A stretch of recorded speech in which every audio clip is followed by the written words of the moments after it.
Graça e paz, meus irmãos, amém? Graças a Deus, depois de muita chuva, depois de muita água, nós estamos bem.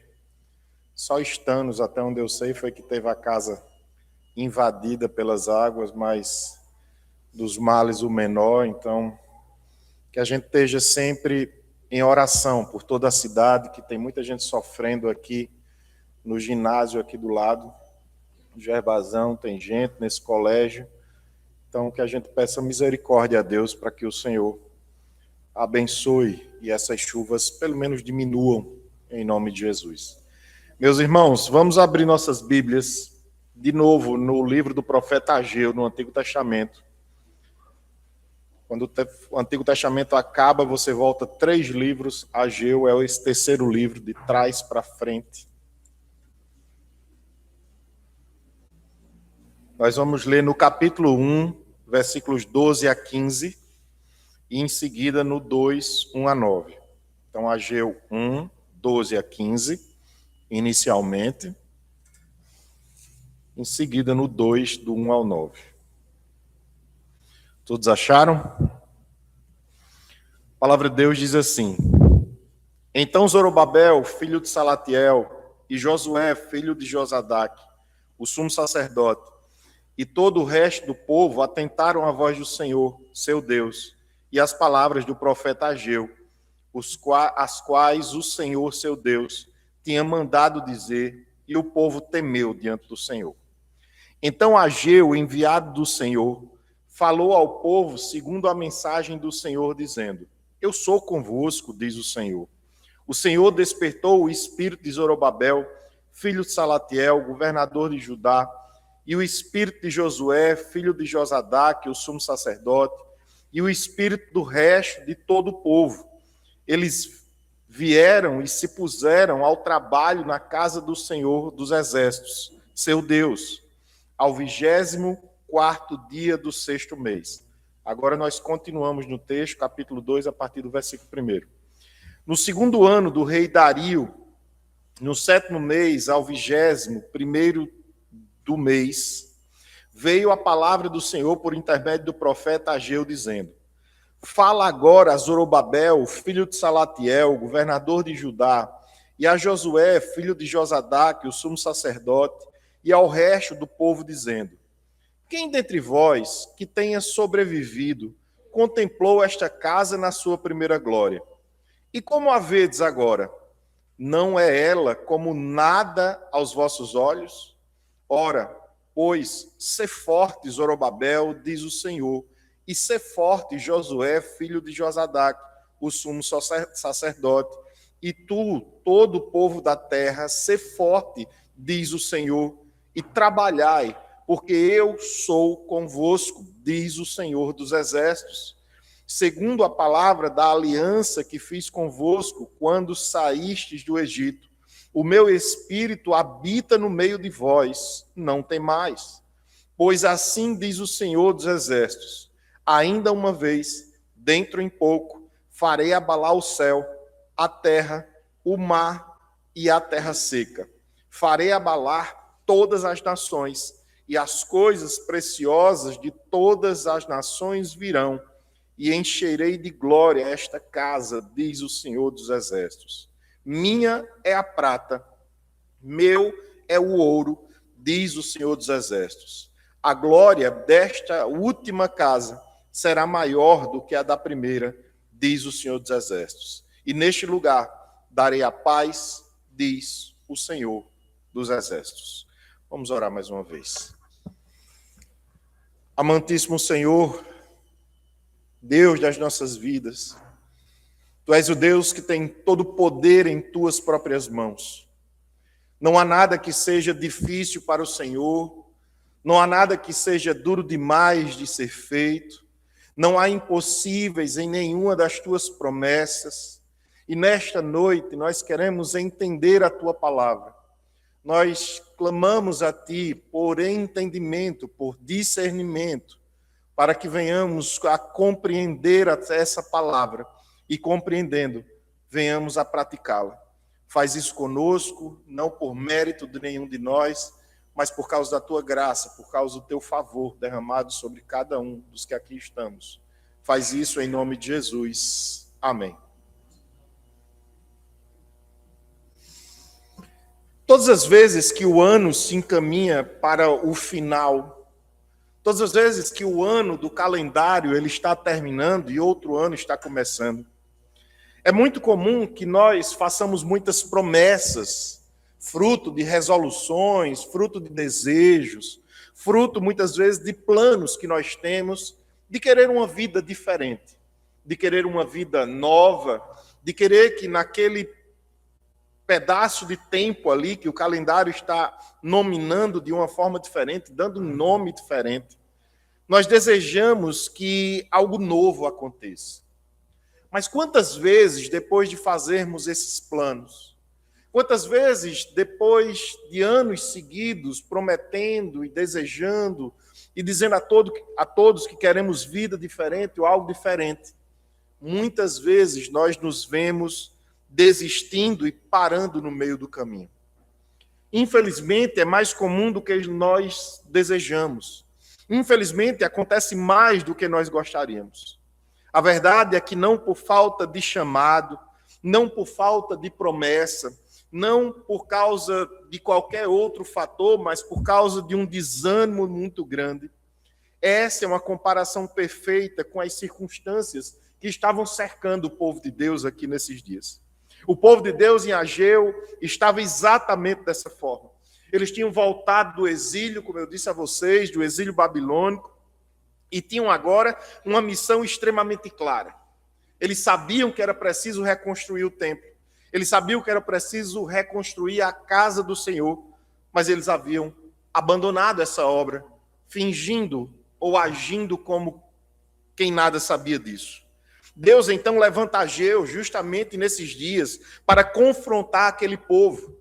Deus levanta Ageu não para fazer elogios, porque o povo não era digno de elogios naqueles dias, mas Deus levanta Ageu para confrontar, para despertar e para restaurar o seu povo, para reconstruir o povo depois de um período de grande destruição no meio deles. E o que nós vemos aqui é um princípio poderoso. Falamos na semana passada, através da primeira parte deste livro do profeta Ageu até o versículo 11. E nele nós vemos que a obra de Deus só avança quando o povo volta para Deus. Não existe obra de Deus aqui nesta terra quando o seu povo, quando o povo que se chama pelo nome do Senhor, não está em comunhão com Ele. Quando nós não estamos em comunhão com o Senhor, nós não queremos saber do que o Senhor planeja, do que o Senhor sonha, do que o Senhor tem como propósito para a vida de nenhum de nós, e nós nos afastamos dele. O povo havia retornado do cativeiro, como eu disse, e na verdade eles receberam a autorização para reconstruir o templo. Vocês lembram que, por exemplo, Davi queria construir o templo, mas Deus não autorizou. Não era qualquer pessoa, nem muito menos era de qualquer forma, porque não era qualquer casa.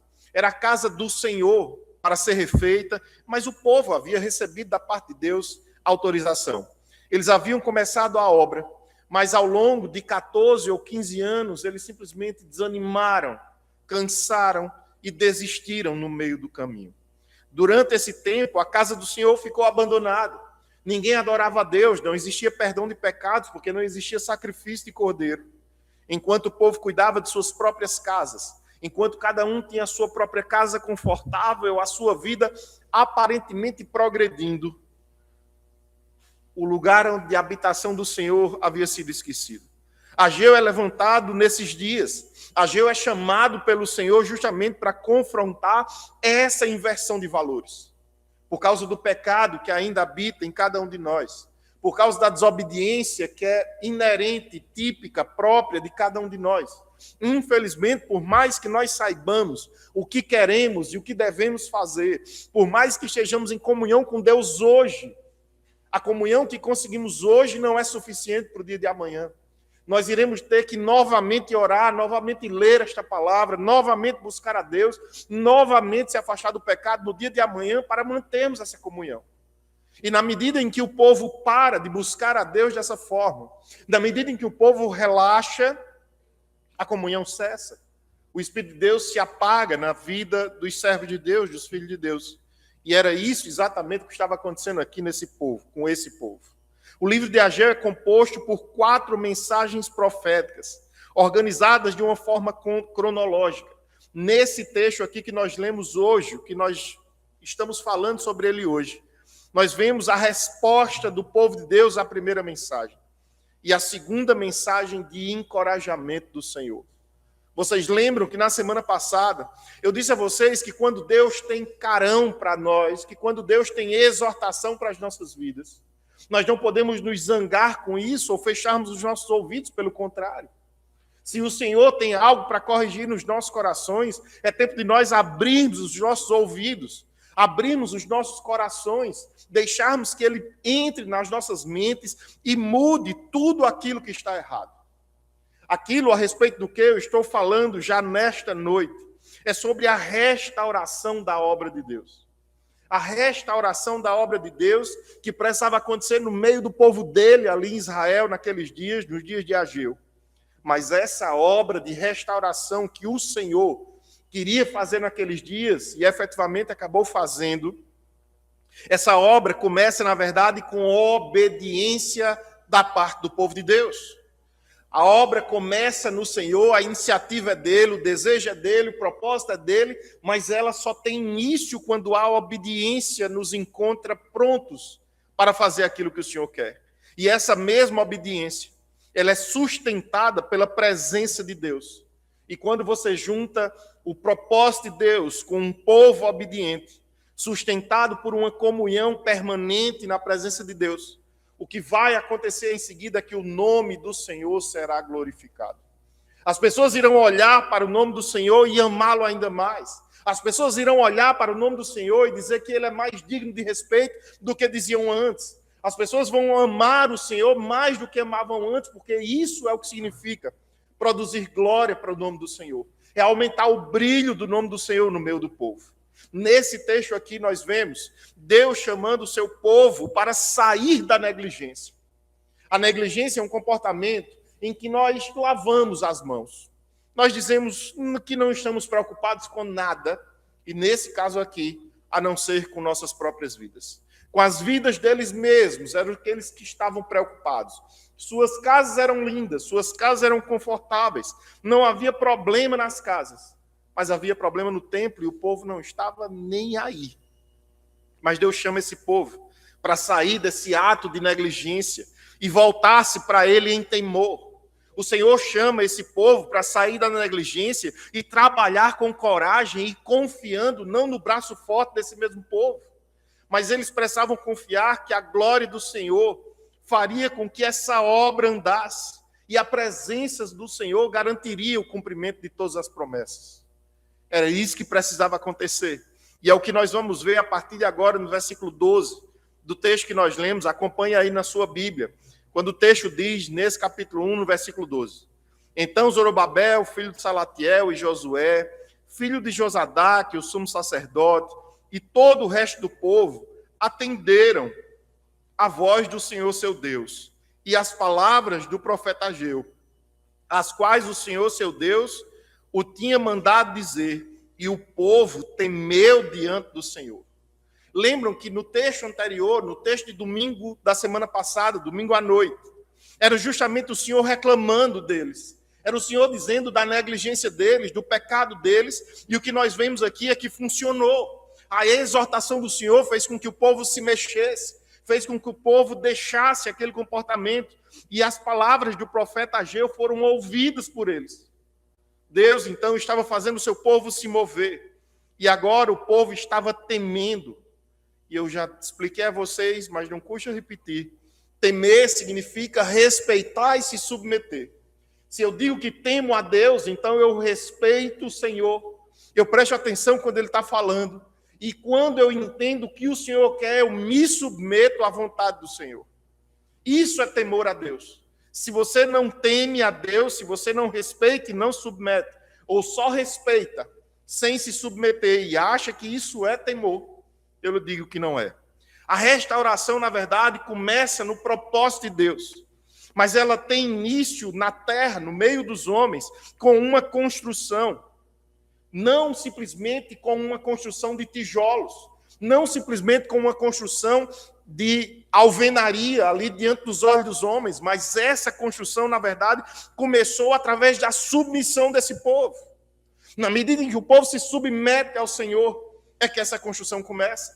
Porque todos os nossos planos, tudo aquilo que nós planejamos fazer e efetivamente fazemos nas nossas vidas, começa primeiro com um sonho. Começa com algo que planejamos na nossa cabeça, desce para o nosso coração, e quando aquilo nos ganha, se transforma em ação. Era justamente esse o momento que o povo estava passando. O texto diz que o povo atendeu a voz do Senhor.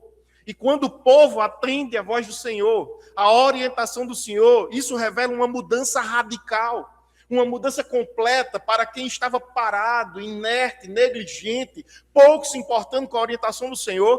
Agora essa atitude muda. Antes eles ignoravam, agora eles obedecem. Isso vai fazer toda a diferença no desenrolar da história. E isso começa pela liderança. Deus fala. E observem que ele fala de Zorobabel e Josué se posicionando.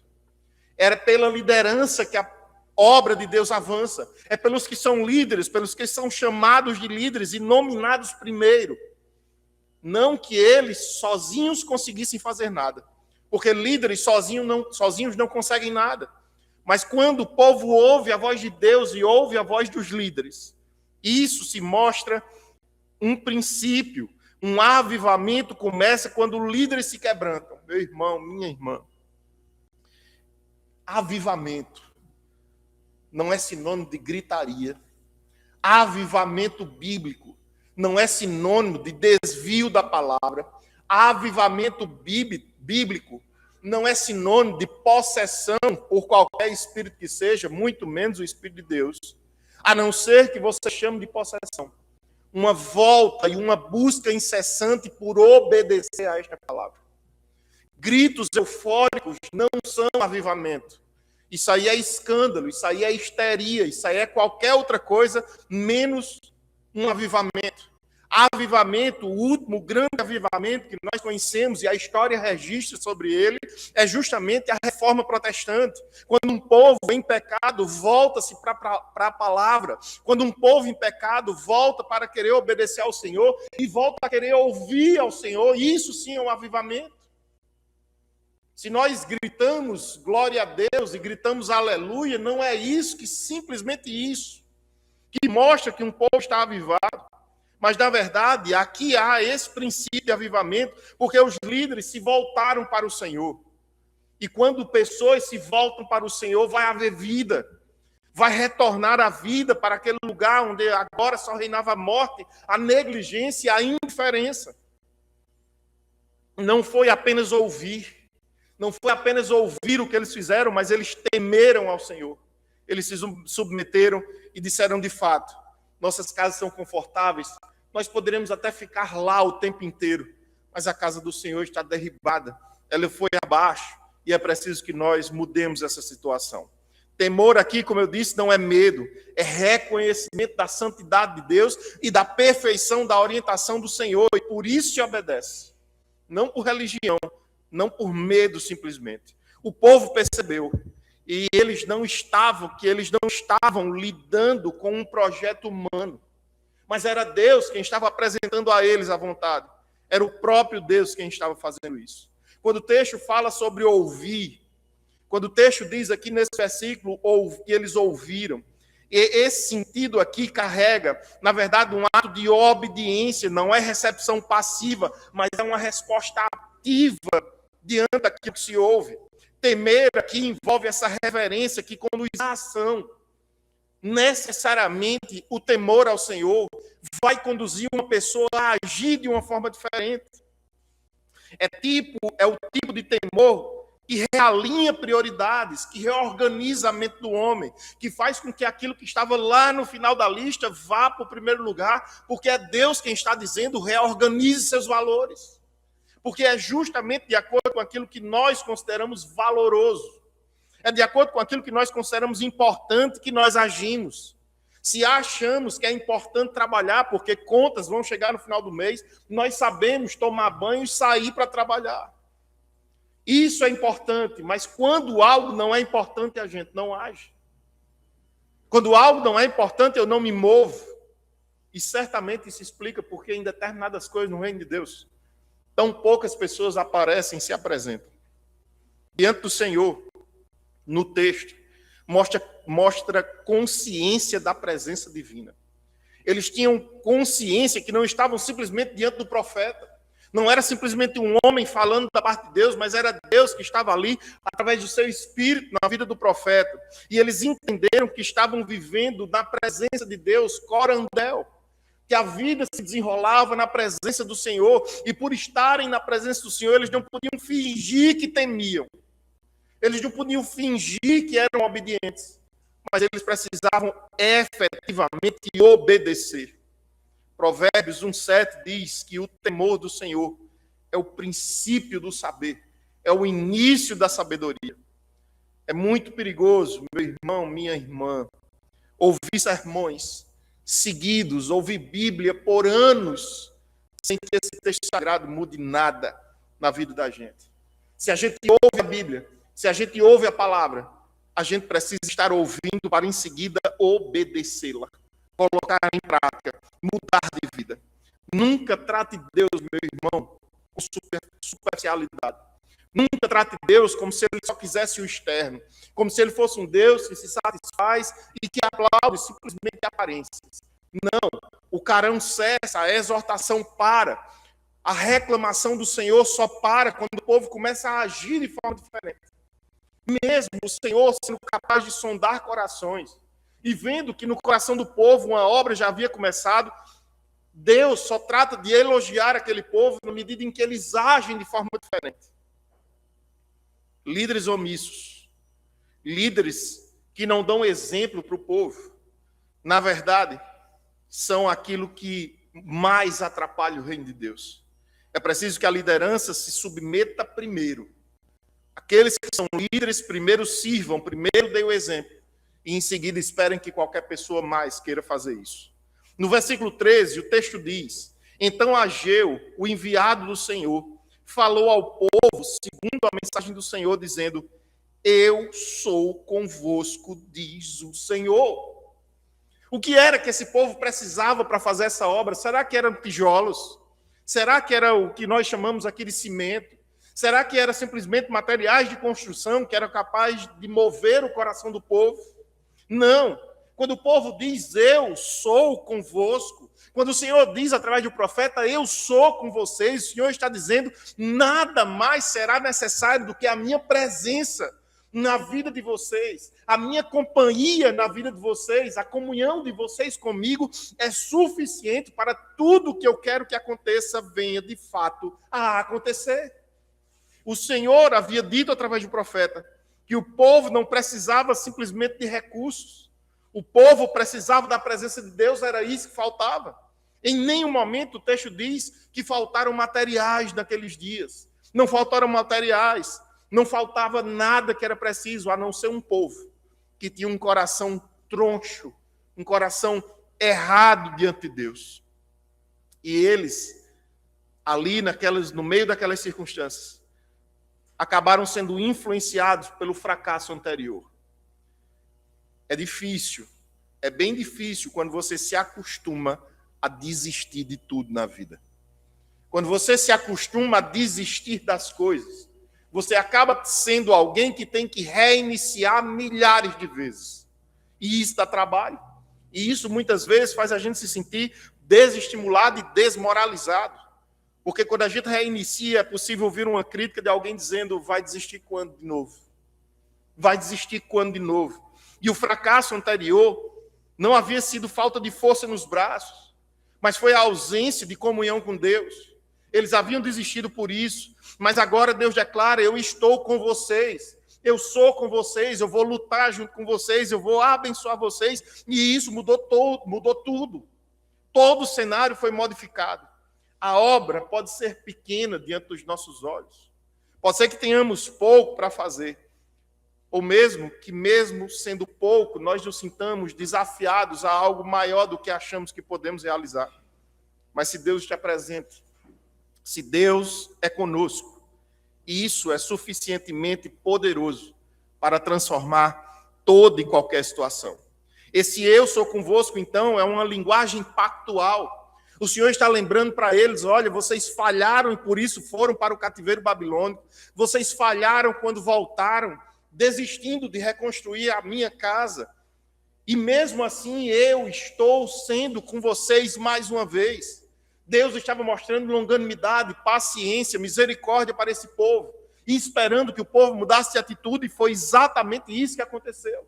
Eles mudam de atitude, e esse era o momento de se alegrar, porque Deus não havia desistido deles. Porque Deus, vou viver repetindo, não veio para passear na vida de nenhum de nós. Ele veio fazendo aliança, dizendo que veio para ficar.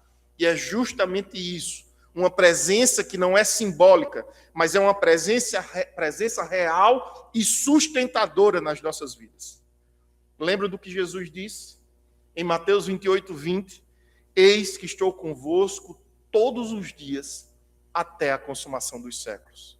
O mesmo Deus que falou com aquele povo e disse que estaria com eles é o nosso Deus, Jesus, que diz também que estaria conosco.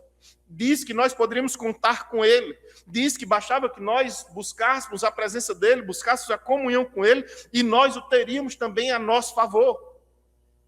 Mas nós, muitas vezes, confiamos em dinheiro, confiamos em recursos, confiamos no material da obra e só acreditamos que uma grande obra pode ser feita se todo o material já estiver diante dos nossos olhos. Não. Não. Eu lembro do reverendo Arival Dias Casimiro, da Igreja Presbiteriana de Pinheiros, e ele contando de uma pessoa que chegou para pedir ajuda à Igreja de Pinheiros para construir um templo. E no dia que aquele pastor chegou até Arival e pediu, o Arival fez só uma pergunta. Ele disse, quanto dessa construção já foi feita? E o pastor disse, nada. E Arival disse que olhou para ele e falou, eu não ajudo quem não já começou a fazer a obra. Deus trabalha dessa mesma forma. Primeiro, a gente pela fé coloca o primeiro tijolo. Primeiro, pela fé, a gente age. Em seguida, Deus é conosco. Em seguida, Deus manifesta tudo o que Ele deseja. Nós não podemos confiar em materiais de construção. Nós não podemos confiar simplesmente nas pessoas. Mas é preciso confiar na presença de Deus nas nossas vidas. Nesta palavra. Não somos chamados a um ativismo sem comunhão. Não somos chamados pelo Senhor a vivermos simplesmente fazendo atividades uma atrás da outra aqui na igreja, enchendo a semana da igreja com ativismo, com uma atividade atrás da outra. Não dessa forma, sem comunhão. Primeiro a comunhão com Deus, primeiro a vida com Deus, primeiro o meu devocional, primeiro a minha leitura da palavra, primeiro as minhas orações, primeiro a minha vida de comunhão com Deus, depois o trabalho. Aconselhando uma família, conversando durante a semana, eu dizia, primeiro Deus, segundo para a esposa, o marido, depois os filhos, em quarto lugar a igreja. Não podemos fazer nada aqui como igreja, se nós não estivermos individualmente em comunhão com o Senhor, para que juntos possamos estar também em comunhão, mas é preciso que você busque na sua casa, é preciso que você tenha uma vida de comunhão, porque não fomos chamados para sermos filhos do Senhor, para não vivermos em comunhão com Ele.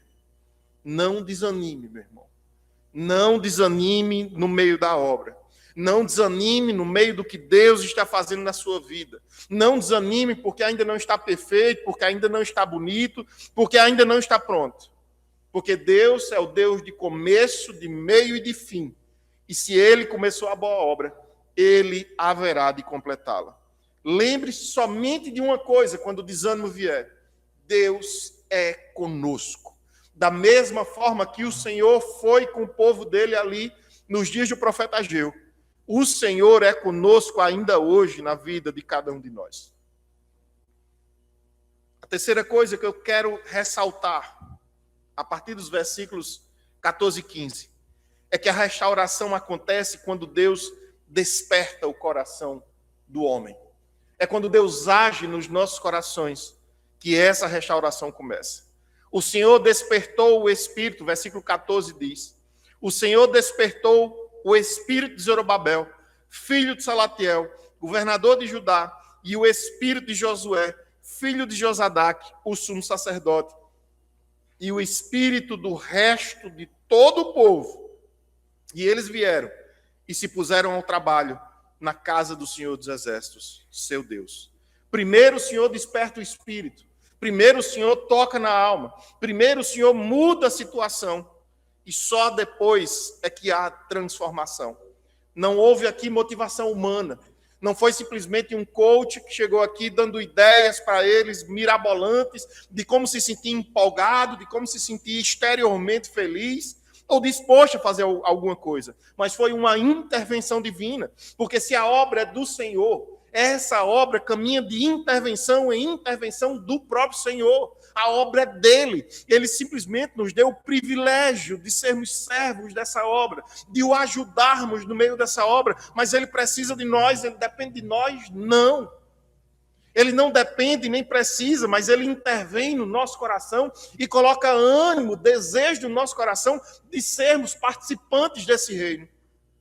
E ele fazendo isso, é a partir daí, dessa intervenção divina, que o milagre acontece, que a obra anda, que a situação muda. Deus mexe no interior e então o exterior muda. Deus mexe o interior e só então o exterior muda. Quando o exterior não muda, é porque o interior é o mesmo. Quando nada muda aqui fora, é porque por dentro não houve nada. Mas quando Deus mexe, mas quando Deus muda e o resultado ele se torna claro, eles passaram a trabalhar. Avivamento verdadeiro sempre produz ação, sempre produz conversão, sempre produz volta à palavra. Avivamento verdadeiro sempre produz uma volta ao texto sagrado. O texto, quando diz despertou, indica justamente e aponta para uma ação soberana de Deus, como alguém que acorda de um sono grande e duradouro. Despertamento. Despertamento só é possível em alguém que já não está acordado. E é justamente isso que Deus faz conosco. A nossa desobediência, o nosso pecado faz com que a gente durma de tempos em tempos, durma de quando em quando. E é justamente para parar com esse sono, parar com a indiferença, parar com a frieza que o Senhor vem e nos desperta.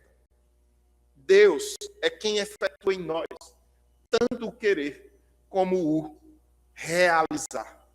Isso significa que Deus move as nossas vontades. Isso significa que Deus transforma as nossas vontades e nos capacita aqui fora para fazermos. Onde fica espaço para o medo? Como é que nós vamos ter medo de fazer uma obra que não é nossa? É a obra de um Deus perfeito, Criador dos céus e da terra. E além disso, Ele move a minha vontade para que eu não desista. E Ele ainda me capacita a fazê-la. Por que eu vou ter medo? Por que eu vou duvidar? Por que eu vou desistir? Eu não tenho motivos para isso. Eu não posso viver uma frieza espiritual que nunca vai. Eu não posso viver uma indiferença espiritual que nunca cessa. Mas eu preciso, se isso está acontecendo com sua vida, meu irmão, minha irmã, se isso está acontecendo no seu coração, clame por despertamento. Peça ao mesmo Deus que mudou aqui a vida do seu povo naquele dia, para que haja um despertamento no seu coração. E o mesmo Deus que despertou todos esses personagens bíblicos irá despertar também o seu coração. Mas muitas vezes nós estamos frios espiritualmente e ainda por cima não clamamos, não pedimos transformação e simplesmente nada acontece, a não ser pecado, a não ser desobediência. Emoção. Agir simplesmente por emoção não é o que Deus deseja para nenhum de nós. Mas Ele deseja transformar o nosso sentimento em obediência. A partir daquilo que Ele muda dentro de nós, Ele quer fazer isso, se transformar em obediência. Não tente servir na sua própria força, como isso é comum dentro de igreja. A pessoa tenta fazer sem buscar a orientação de Deus, sem saber o que Deus quer, sem parar para ouvir, sem ouvir nem Deus, nem as pessoas, e simplesmente tenta servir na própria força, na força do braço. O contrário disso é depender de Deus. nós precisamos literalmente depender do Senhor, inclusive quanto ao nosso cronograma. Senhor, eu sei o próximo passo. Normalmente Deus faz isso, como ele fez com Abraão. Sai da tua terra, do meio da tua parentela e vai para a terra que eu te mostrarei. Abraão sabia o segundo passo? Não. Ele sabia do primeiro, que era sair do meio da sua família, dos seus parentes. Isso é depender de Deus. A obra de Deus não é feita com um caixa cheio. A obra de Deus é feita com um coração cheio de fé, porque é isso que agrada o Senhor. A partir do capítulo 2, desse texto que nós lemos, nos versículos de 1 a 3, nós vamos ver que a restauração exige vencer a comparação. Você vai entender. A restauração, no tempo presente, pressupõe que nós vençamos a comparação com o passado. Olha o que o texto diz. No segundo ano do rei Dario, capítulo 2, versículo 1, no 7º mês, ao 21º dia do mês, veio a palavra do Senhor por intermédio do profeta Ageu, dizendo: fala agora a Zorobabel, filho de Salatiel, governador de Judá, e a Josué, filho de Josadac, o sumo sacerdote, e ao resto do povo, dizendo: quem dentre vós que tenha sobrevivido contemplou esta casa na sua primeira glória? E como vedes agora, não é ela como nada aos vossos olhos? O povo olhou para o passado, e eles estavam olhando para aquele templo destruído, e lembrando de como era glorioso aquele templo, desde os dias que Salomão o havia construído. E alguns deles estavam dizendo: mas é como nada, não existe mais nada aqui agora. Está tudo desfeito, foi tudo destruído, não existe mais nada. E quando se olha dessa forma, quando simplesmente se fica lamentando por aquilo que já foi, lamentando por aquilo que já conquistou, por aquilo que um dia conseguiu, e se foca nisso, nós não conseguimos ter prazer em buscar forças na presença do Senhor para ver o hoje mudando. Nós precisamos escolher entre viver uma vida de lamentos de modo permanente, se lamentando pela glória que já foi, pela alegria que já teve, pelo bem que já viveu, ou se vamos trabalhar novamente para vivermos novamente nesse mesmo bem. O que é que nós queremos das nossas vidas? O povo aqui olhou para o passado e desanimou no presente. Eles ficaram comparando a destruição que os olhos viam com aquilo que havia sido passado. E o problema não era o templo. O problema não estava no templo. Mas o problema era a visão deles. Eles avaliavam o presente pela aparência, quando, na verdade, Deus avalia o presente pelo propósito que ele tem. Se Deus tem um plano, não importa se o templo foi destruído, não importa se não temos nada, não importa o que não vai acontecer, porque se Deus tem um propósito, ele se cumpre. Quando Deus quer uma coisa, ninguém impede. Quando Deus quer uma coisa, ele faz. Agindo Deus, quem vai impedir? Ele simplesmente faz. E eu me lembro de tê-lo carinhosamente apelidado Senhor, chamado Senhor, de Deus trator. Eu via no Rio Grande do Norte, quando nós fomos plantar uma igreja lá, eu, Sueli e Samuel, depois, quando nasceu, Luísa não estava aqui ainda, e as pessoas ficavam atônitas, sem entender como era que aquela igreja avançava, como era que as coisas aconteciam, e eu via um Deus que, como um trator, passava por cima de tudo e de todos, e simplesmente as coisas aconteciam porque ele queria. Não era porque ninguém era bom, não era porque ninguém era capaz, a gente não via motivo para as coisas andarem, Deus abençoar, mas ele abençoava e a coisa acontecia. É simplesmente um Deus que decide e executa, um Deus que decide e faz acontecer, um Deus que traça planos eternos, propósitos perfeitos e simplesmente tem todo o poder para colocar cada um deles em prática. O que é que nós vamos ser nessa história? Nós vamos ser o povo que ouve, que obedece e se submete, ou nós vamos ser como aqueles que receberam Jesus quando ele foi pregar em Nazaré,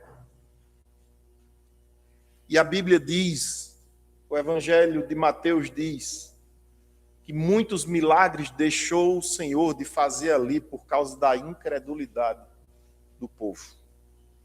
Deus, o mesmo Jesus que orientou para nós não jogarmos pérolas para os porcos, é o Deus que, vendo num lugar que só existe incredulidade, ele não vai desperdiçar milagre. Ele não vai ficar fazendo milagre para convencer a gente que o milagre é possível, não. Todos nós já temos instrução, conhecimento suficiente para sabermos que o Senhor é poderoso para fazer milagres diuturnamente, 24 horas por dia. Ele pode fazer tudo isso, então é preciso que a gente creia, mesmo quando os nossos olhos não estão enxergando nada, mesmo quando materialmente, humanamente, o que nós estamos vendo parece que é contrário à nossa fé, mas se Ele diz que é conosco, que Ele tem propósito de salvação e transformação de vida, então isso vai acontecer. Eu vou ser uma testemunha da parte incrédula, ou vou ser uma das testemunhas dos que creram, dos que colaboraram para que essa obra acontecesse. Eles avaliaram pela aparência. O povo de Deus ali nos dias de Ageu avaliou pela aparência e ficava triste, dizendo, mas aqui não tem nada de como era. Isso aqui tudo está muito triste. E Deus o tempo inteiro avaliando pelo propósito que ele tinha, sabendo que não lhe faltava poder. E eles achando que porque estava muito ruim o cenário, Deus não era capaz de mudar completamente aquele cenário. Eles dizem, como nada, o que nós estamos vendo aqui, comparado ao que existia antes, isso aqui é como nada, mostrando, na verdade, um desprezo a partir da alma deles. Não era só percepção, era um julgamento equivocado. Eles estavam olhando para o mesmo que Deus olhava. Deus via propósito, Deus via um plano sendo executado, e como de fato nós sabemos que essa casa foi realmente erigida novamente no tempo correto, bem mais para frente, mas aconteceu. Mas o problema é quando os nossos olhos são meramente humanos. Quando os nossos olhos funcionam sem fé, nós não vamos ver o que Deus enxerga. O texto diz, vossos olhos, e isso revela limitação humana. Eles viam sem fé. Sem fé é impossível agradar a Deus. Você quer fazer raiva a Deus? Desconfie dele. Desconfie dele. Quer ir ao Senhor? Não confie nele. Quer que ele se agrade de você? Confie no Senhor. Confie no Senhor e não em homem nenhum. O profeta Zacarias falou em outras circunstâncias sobre isso, condenando aquele que despreza os começos humildes. Não podemos desprezar o dia dos humildes começos. Toda obra gigantesca, a muralha da China, começou com um tijolo. Uma obra que pode ser vista do espaço, começou com um tijolo. Porque toda grande obra foi, inicialmente, uma obra pequena. Nós não podemos viver presos ao passado. Eu tenho orado a Deus, o que Deus tem colocado no meu coração é para que essa igreja cresça, para que essa igreja avance. Ontem à noite eu andando pela cidade e vendo a quantidade de casas que existe ali em Vila Regina, lá para cima. E eu vendo o tamanho do desafio que o Senhor tem nos dado. Não importa se nós já fomos maiores, se a igreja Presbiteriana de Rio Tinto já teve mais gente. Não importa as tristezas pelas quais já passamos. Não importa nada disso em relação ao passado. Importa o que Deus continua tendo como propósito aqui. Importa que Ele deseja alcançar uma cidade com 24 mil pessoas. E nós não podemos nos dar por satisfeito com uma comunidade presbiteriana que tem 50 pessoas. Muito me alegro pela vida de vocês, porque sem vocês, eu mesmo, minha família, não teríamos vindo para cá. Mas muito mais gente tem o Senhor para alcançar. Há tanta gente mergulhada na religião aqui, vivendo uma vida hipócrita na cidade de Rio Tinto. Tanta gente perdida sem conhecer Jesus. Gente tramando a própria morte hoje à noite, desistindo da vida. E nós vamos simplesmente olhar para isso como povo de Deus, como povo de um Deus que é todo poderoso, que tem todo o poder em suas mãos e que disse através de Jesus que era conosco de novo, e nós vamos simplesmente olhar e fazer nada. Vamos olhar e ficar nos lamentando, dizendo, como já fomos grandes, tudo que temos hoje é como nada, como esse povo aqui estava fazendo nos dias de Ageu. Não! O Senhor nos chama para confiarmos nele, para crermos nele, para descansarmos nele, trabalharmos com a ajuda dele, e ele vai glorificar o nome dele através da vida de cada um de nós nessa cidade. Não importa o que nós não vemos, não importa o que os nossos olhos negam, não importa o que é impossível para nós, o que é impossível para nós é possível para ele. O quanto Deus falou ao meu coração enquanto eu preparava esse sermão, o quanto são parecidas as situações, aqui era uma revitalização, e o que nossa igreja está passando e precisando é de ser revitalizada, ser reiniciada, ser reconstruída, ser recomposta, mas agora para um tamanho muito maior, de uma forma mais estruturada. Vamos trabalhar e vamos confiar que é o Senhor quem quer fazer isso. Não sou eu simplesmente. Não sou eu. De mim não sai virtude, de mim não sai plano bom. Eu sou um pecador, eu sou um miserável pecador. Então, se o Senhor tem falado conosco, e Ele tem, através dessa palavra, é preciso crer que Ele quer fazer essa obra aqui nessa cidade. Por que só a Assembleia tem que ser grande? Glória a Deus pela Assembleia seja grande. Não tem problema não, eles pegam 10% da cidade, a gente pega 10%, e vamos orar para os outros acordarem, cada um ter 10% da cidade, e essa ser uma cidade cristã. Por que não? Por que não? O diabo não é dono de nada. O diabo é dono só da mentira. Ele não é dono de nada, nem criador de nada. Então vamos trabalhar. Vamos confiar nesse Deus que abençoa a vida deste povo. Nós não podemos desprezar os pequenos começos. Porque nesses poucos meses que a gente está aqui, é um pequeno começo. Está tudo ainda pequeno, está tudo ainda pouquinho. Mas é preciso valorizar o que Deus está fazendo. Valorizar o que Deus está fazendo, participando. Valorizar o que Deus está fazendo, ajudando, se envolvendo, orando, contribuindo, fazendo tudo aquilo que Deus colocar no seu coração. Servindo com excelência, buscando ser o melhor que você pode fazer. Façamos isso. Nós não podemos medir nada pela aparência, porque a única aparência que serve de referência para nós se chama Deus, Criador dos céus e da terra. É a aparência dele, é a grandeza dele, é a misericórdia dele. A única referência que nós temos para o tamanho da obra que nós podemos fazer. Tantas cidades aqui ao redor para serem alcançadas, tanta gente que não conhece o Senhor. E nós vamos fazer o quê? Ficar nos lamentando porque trataram a gente mal, porque fizeram a gente sofrer, porque não nos amaram, porque ninguém nos serviu, porque não. Não. Nós vamos olhar com fé para cada um desses desafios e receber do Senhor ânimo, força e manifestação do poder de Deus para que toda essa situação mude. Se a restauração exige de nós abandonar comparações com o passado, a restauração também exige coragem fundamentada em Deus. Não é porque você é machão que vai dar certo, não, meu irmão. Não é porque você é brabona, irmã, que as coisas vão andar. Mas é uma coragem fundamentada em Deus. Olha o que é que dizem aqui os versículos 4 e 5. Ora, pois, ser forte, Zorobabel. Olha que coisa linda que o profeta está dizendo. Ser forte, Zorobabel, diz o Senhor. Mas, além disso, ele se dirige também ao sacerdote e diz, ser forte, Josué, filho de Josadaque.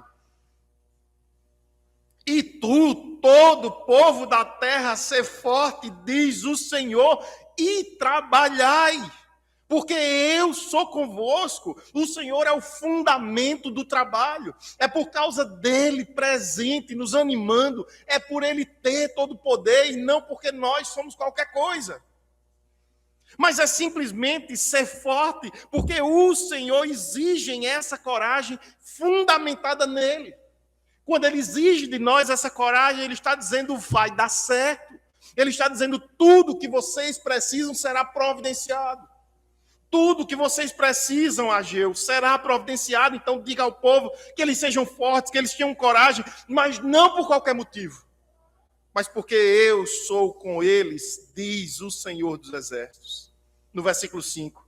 Segundo a palavra da aliança que fiz convosco, quando saístes do Egito, o meu espírito habita no meio de vós, não tem mais. Coragem no 4 e no 5. não tenham medo. Coragem no versículo 4, para no 5 ele dizer, não tenham medo. Ser forte, trabalhai, eu sou convosco, não tema. A ordem é clara, mas o fundamento também. Não é força emocional, não é uma emoção que deveria tomar o povo e a partir daquela emoção eles se sentirem cheios de gás. É uma força baseada numa presença, numa aliança que o Senhor fez com aquele povo. Deus lembra, eu fiz a aliança. Eu sou com vocês porque vocês são meu povo. Meu espírito está aí no meio de vocês. Logo, se o meu espírito está aí, não temam. Não há espaço para medo, não há espaço para dúvida, não há espaço para ficar simplesmente criticando. Ser forte é uma ordem contínua. Meu espírito habita, indica uma presença constante no meio do povo. Vocês não devem se sentir sozinhos, porque não estão sozinhos. Não é visita, é permanência no meio do povo de Deus. É uma aliança que foi feita, e fruto dessa aliança é que ele está dizendo isso. Mas geralmente Deus diz não temas, quando Deus, sondando o coração do povo, ele percebe medo. Deus não vai dizer não temas para quem está cheio de coragem. E certamente ele sondou o coração do povo e disse não temas.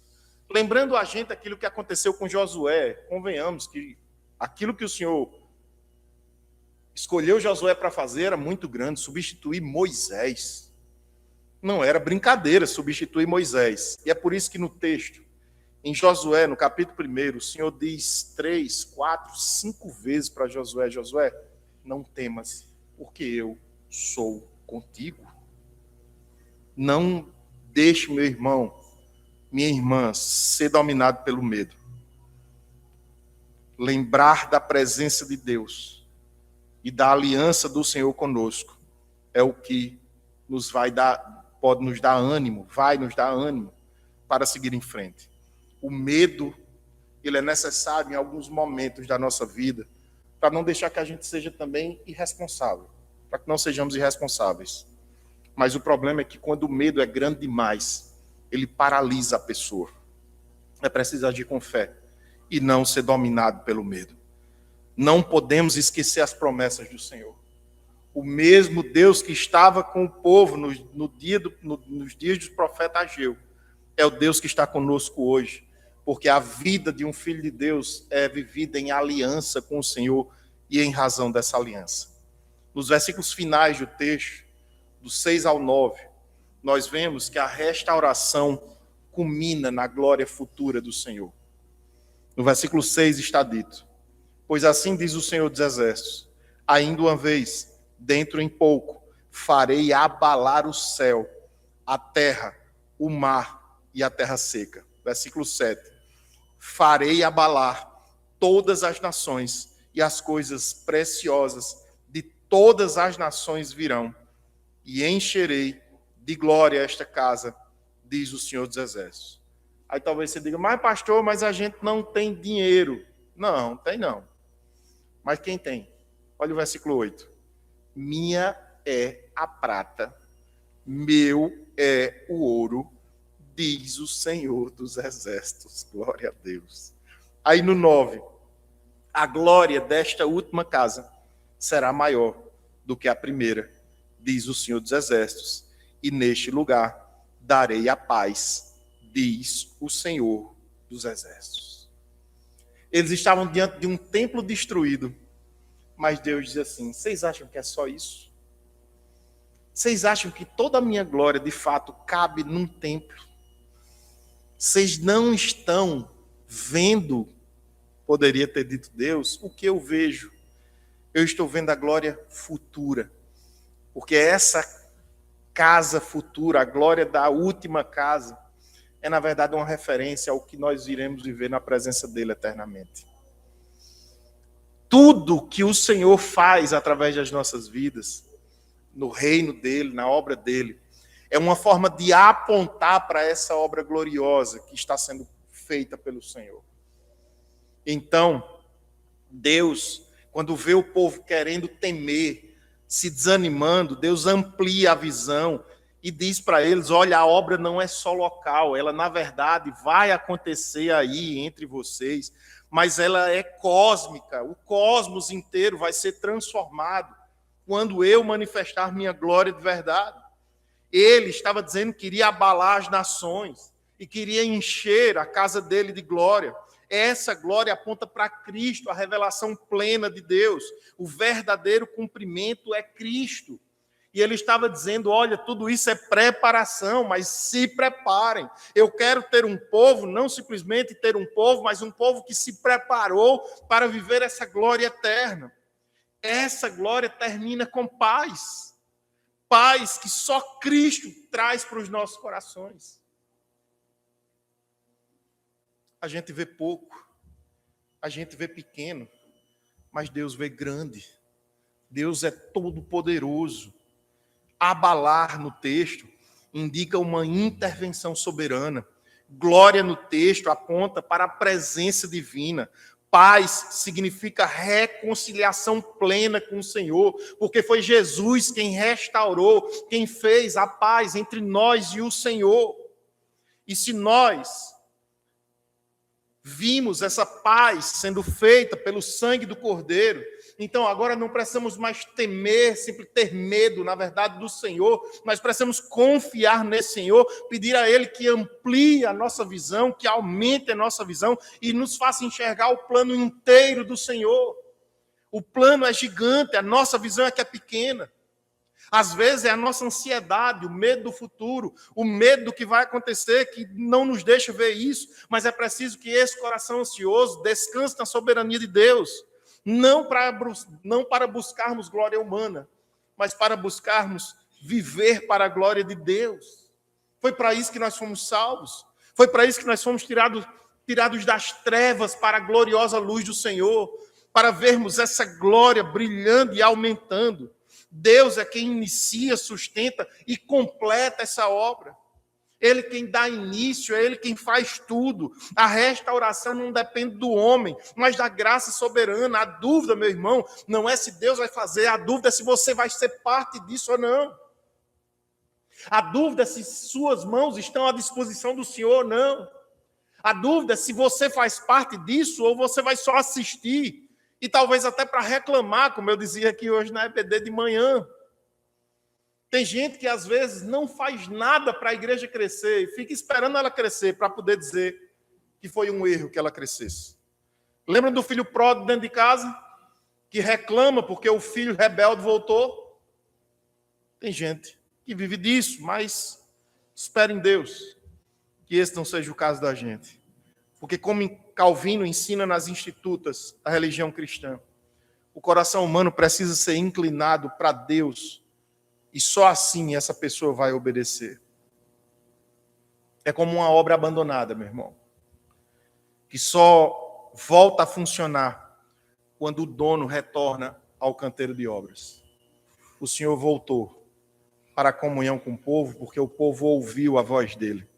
Deus voltou para o meio do seu povo e tudo mudou. A restauração começa, então, com um propósito eterno de Deus, mas começa com a nossa obediência.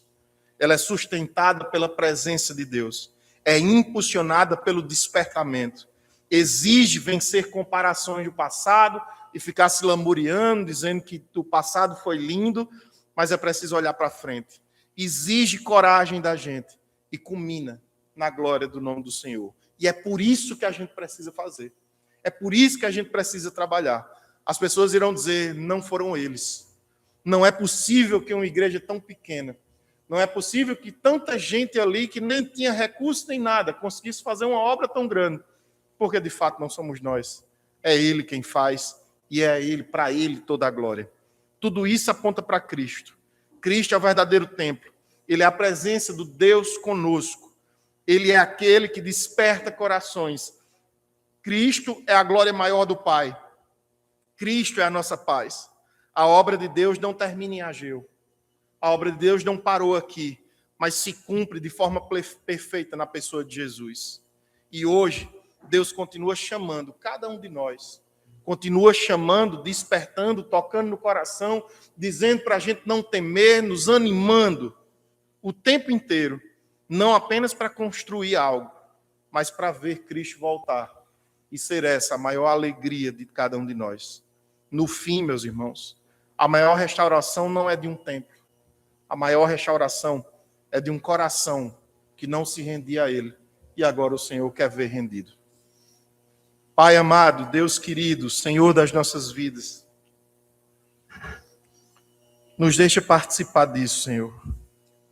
Nós queremos ver a manifestação do Teu poder, nós queremos ver os Teus milagres, nós cremos, Senhor, em Ti, sabemos que o Senhor é Deus de todo poder em Tuas mãos, e nós queremos ver vidas sendo santificadas, transformadas. Nós não temos condições em nós mesmos, Senhor, nós não temos ouro nem prata, mas nós temos o Senhor nos nossos corações, nas nossas vidas, e nós cremos que o Senhor continua operando da mesma forma como operou nos dias do profeta Ageu. O Senhor transformou a realidade deles porque eles te ouviram. Dá-nos, Senhor, corações obedientes. Dá-nos, Senhor, corações sensíveis à Tua voz, à Tua palavra, ao Teu querer, porque não foi a nossa vontade que trouxe paz para as nossas vidas. Muda, Senhor, a história de cada um de nós. Faz isso por graça, mas faz. Faz isso por misericórdia, mas faz, Senhor. Muda a história de Rio Tinto. Muda a história de toda essa cidade para a glória do Teu nome. É assim que nós choramos e agradecemos. Em nome de Jesus. Amém.